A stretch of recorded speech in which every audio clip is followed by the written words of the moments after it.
Olá pessoal, tudo bem? Estamos aqui em mais um Pela Ordem e hoje nós vamos investigar aqui o tema da questão da lei complementar e da lei ordinária na instituição do tributo. E a gente vai utilizar como pano de fundo aqui para nosso comentário uma questão elaborada no exame de número 13, 13º exame da ordem, promovido aí pela FGV. Vamos dar uma olhadinha no teste, depois a gente conversa. José recebeu auto de infração pelo inadimplemento de determinado tributo instituído por lei ordinária. José contesta a exigência fiscal sob o argumento correto, é um dado do problema, portanto, de que o tributo em questão deveria ter sido instituído por lei complementar. Ou seja, o José ele recebeu um auto de infração pelo inadimplemento de um certo tributo. Aí ele contesta, ele oferece uma defesa, ele fala, pera lá, eu não devo isso, porque a instituição desse tributo deveria ser por meio de lei complementar, e o foi por meio de lei ordinária. E o teste diz que a argumentação do José está correta, ou seja, o tributo, neste caso específico, deveria realmente ter sido instituído por meio de lei complementar, e não por meio de lei ordinária, como foi. É um dado do problema. Aí o teste quer saber, a partir da hipótese apresentada, assinale a opção que indica o tributo exigido no referido auto de infração. Ele quer que nós indiquemos, qual é o tributo que está sendo exigido, pelo poder público. É uma contribuição de interesse de categoria profissional, uma contribuição corporativa? É uma contribuição de melhoria? É uma contribuição de intervenção do domínio econômico, a CID? É um empréstimo compulsório. Qual que é o tema que está sendo abordado aqui nesse teste? Qual que é a matéria de fundo aqui do nosso problema? A matéria de fundo é a instituição do tributo. Nós sabemos que o artigo 3º obriga a criação do tributo à lei. Ele remete à lei a função de criar o tributo. Vocês lembram disso? Tributo é toda a prestação pecuniária, compulsória, em moeda corrente, ou cujo valor nela se possa exprimir, instituída em lei, que não constitua sanção por ato ilícito e cobrada através de atividade administrativa plenamente vinculada. Então, nunca é demais lembrar, que o tributo é sempre uma prestação instituída por meio de lei. Então, somente a lei no nosso sistema, pode instituir o tributo. E a exigência de lei decorre de princípios, da maior relevância na ordem constitucional. Princípio da legalidade, previsto no artigo 5º de forma genérica. Ninguém será obrigado a fazer ou deixar de fazer algo se não for em virtude de lei. Ninguém pode ser compelido, portanto, a pagar um tributo se não for por meio de lei. O artigo 37 da Constituição Federal repete esse mandamento ao afirmar que a administração pública, da União, Estados, Distrito e municípios, ficam sujeitas, entre outros princípios, ao princípio da legalidade. E lembrando que a legalidade, para o ente federado, significa o dever do quê? O dever de só fazer o que a lei lhe autoriza. Se ao particular é permitido fazer tudo o que a lei não proíbe, lembremos que a administração só lhe é permitido fazer aquilo que a lei lhe autoriza. Ela tem um campo de atuação, portanto, delimitado pela vontade do legislador. Ora, se não houver lei, portanto, permitindo a cobrança do tributo, poderia o poder público, avançar seu patrimônio do contribuinte? Não pode, ele só pode cobrar na medida que haja lei prévia, instituindo e permitindo a cobrança do tributo. E o artigo 150, inciso 1º, diz agora de forma específica essa regra, em termos tributários. Diz que sem prejuízo de outras garantias, asseguradas ao contribuinte, é proibido à União, ao Estado, ao Distrito, ao município, instituir, exigir ou aumentar tributo sem que lei estabeleça. Ou seja, a Constituição diz, em várias passagens, e em uma delas especificamente, que o tributo só pode ser exigido ou aumentado por meio de lei. Estabelecida essa premissa, temos que perguntar o quê? Mas qual tipo de lei? Qual é a lei apta, à criação do tributo dentro do nosso sistema? E nós sabemos, que como regra, a lei apta à criação do tributo é a lei ordinária, É a lei ordinária. É ordinária por quê? Porque não presta, porque é vagabunda, né? Ou piadinha manjada, né? Não, né? Ela é ordinária porque o procedimento legislativo empregado, não é, para a sua criação é o procedimento ordinário, o procedimento comum. Ela não impõe um quórum qualificado, não é, para a sua aprovação. Como regra, o tributo será criado através do quê? De leis ordinárias. Todavia, a Constituição Federal prevê, em alguns casos, não é, que o tributo seja instituído por meio de lei complementar. Em que casos o Constituinte entendeu cabível a edição de lei complementar para a criação do tributo?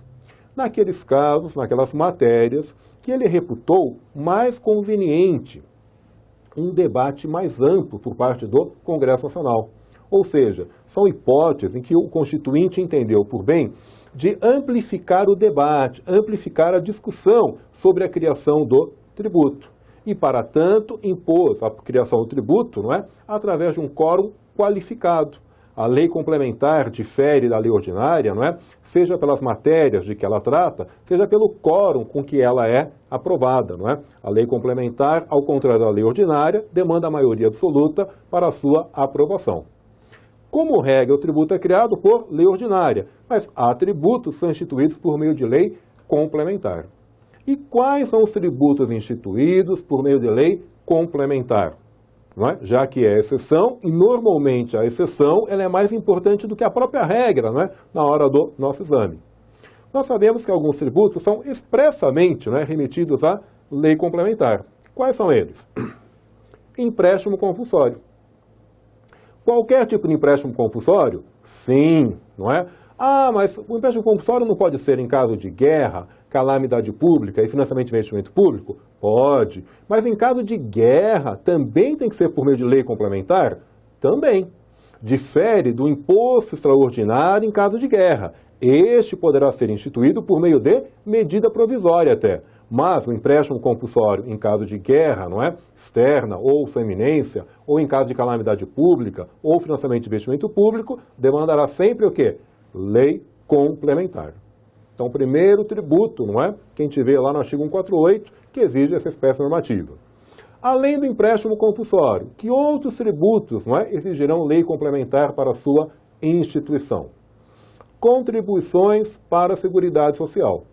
Qualquer contribuição para a Seguridade? Não. E aqui vem a pegadinha, né, muito explorada na hora do nosso exame. As contribuições cuja base de incidência já estejam previstas na própria Constituição, poderão ser instituídas por meio de lei ordinária. Contribuição, portanto, sobre faturamento, sobre o lucro, sobre folha de salários, não é? Pagamento de qualquer natureza efetuada a autônomos, diretores, não é? De pessoas jurídicas, não é? Poderão ser por meio de lei ordinária. Ou seja, qualquer contribuição para a Seguridade que já esteja discriminada na Constituição Federal, lá no artigo 195, bom, não demandam lei complementar para a sua instituição. Mas a União poderá instituir outras fontes de custeio, outras contribuições para o financiamento da Seguridade, que não estejam previstas, não é, no artigo 195? Pode. Neste caso, ela deverá fazê-lo por meio do quê? Lei complementar, cumprindo a regra, não é, de outras espécies normativas que também serão criadas por meio de lei complementar, que serão os impostos residuais. Então, fechando aqui o tema.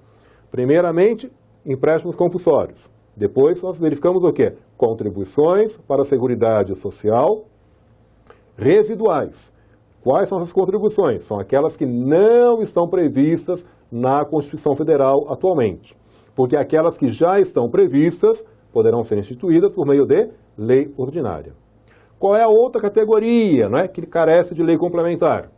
Impostos impostos residuais. Que impostos são esses? A União, ela recebeu 7 impostos do texto constitucional.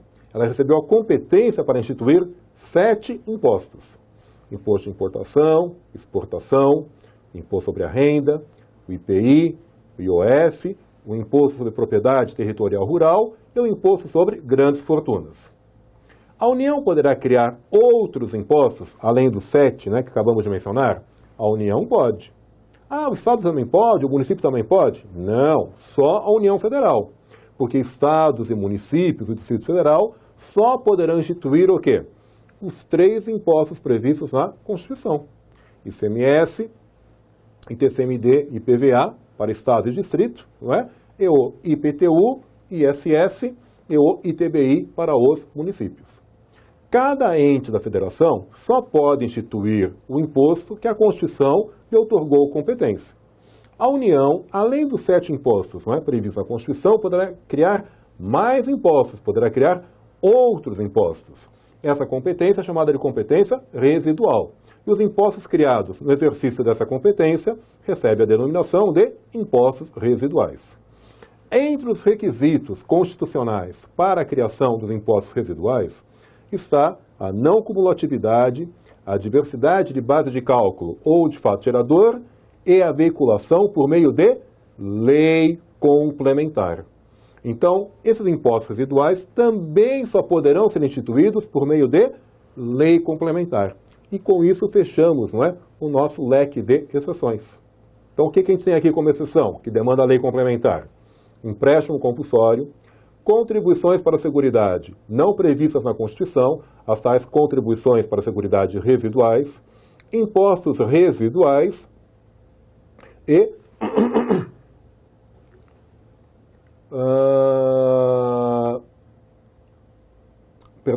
E, por último, a questão do imposto sobre grandes fortunas, que nós vamos verificar agora. Há uma celeuma muito grande em relação ao imposto sobre grandes fortunas, não é? Que é a questão se ele é criado por lei complementar ou de acordo com lei complementar. O imposto sobre grandes fortunas, nos termos da Constituição Federal, ele será criado, não é, nos termos de lei complementar. Nos termos de lei complementar, é a mesma coisa que através de lei complementar? Não, né? Nos termos de, significa o quê? De acordo com, em conformidade a alguma coisa. Ou seja, quando a Constituição ela diz que a União poderá instituir o imposto sobre grandes fortunas nos termos de lei complementar, está dizendo que, previamente à edição da lei ordinária instituidora do imposto sobre grandes fortunas, deverá ser editada uma lei complementar. E essa lei complementar, na mesma forma que o artigo 146 determina para os demais impostos, ela deverá definir o quê? A base de cálculo, o fato gerador e o contribuinte desse novo imposto, do imposto sobre grandes fortunas.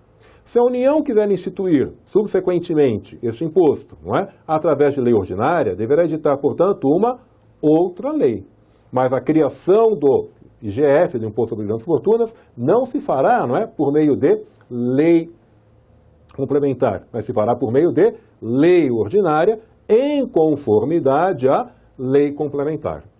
Tomem cuidado, porque não raramente encontramos como gabarito correto a alternativa que dá o IGF, o Imposto sobre Grandes Fortunas, instituído por meio de lei complementar. Se na hora da prova não houver alternativa mais adequada, poderíamos até ficar com essa em caráter excepcional.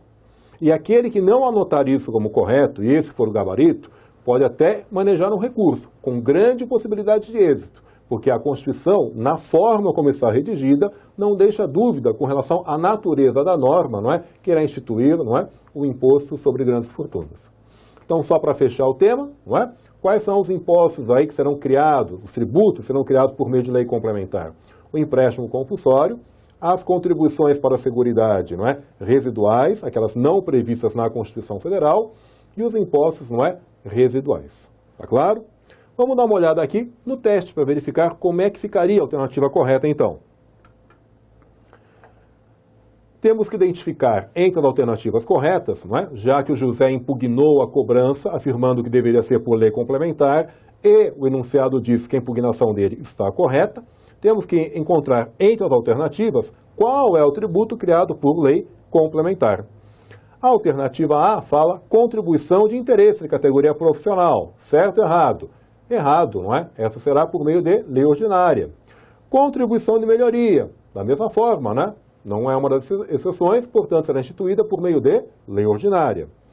Contribuição de intervenção no domínio econômico, também não está entre as exceções, então também será instituída por meio de lei ordinária. A alternativa correta fica a alternativa D, empréstimo compulsório.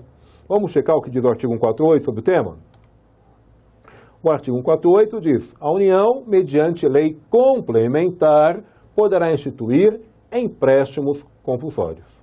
Está claro? Ou seja, a alternativa correta era realmente a alternativa D de dado, não é? O José estava coberto de razão porque ele foi cobrado, não é? Em relação ao empréstimo compulsório, e ele se defendeu dizendo, olha, eu não posso pagar esse tributo porque ele foi instituído de forma inconstitucional. A maneira correta de instituí-lo é através de lei complementar, e ele o foi por meio de lei ordinária. Então a alternativa correta era realmente a alternativa D de dado. Bom?